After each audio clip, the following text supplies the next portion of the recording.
In today's video, I'm going to teach you how to add paid time off, or PTO, in Hubstaff.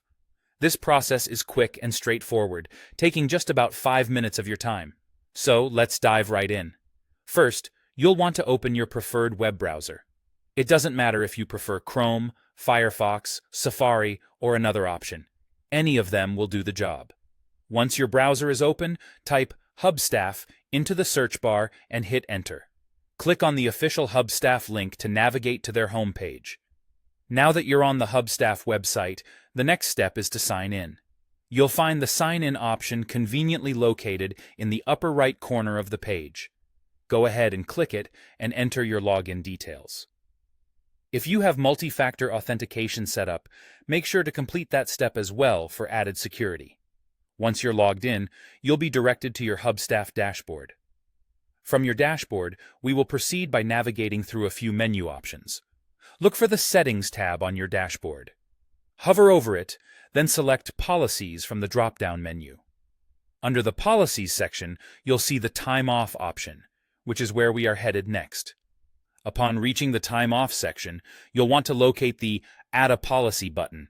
It's usually quite visible, so click on it, which will prompt the policy dialog box to open. This is where we'll input all the details for your PTO policy. In the policy dialog box, you'll be required to enter several pieces of information.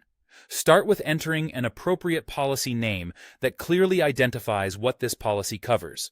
Next, choose the accrual schedule. Hubstaff offers a few options here: annual, hourly, and none.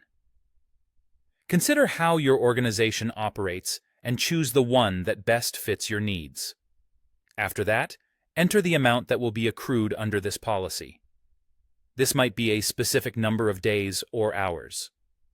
As you fill in these details, take note of several important options. Decide if you want to allow negative balances, which means employees can take time off before they've fully accrued it. Determine if this policy requires approval from a manager before PTO is taken. Decide if the balance should roll over annually. And finally, indicate whether the time off is paid. Once you've entered all the policy details, you'll need to assign this policy to the relevant team members.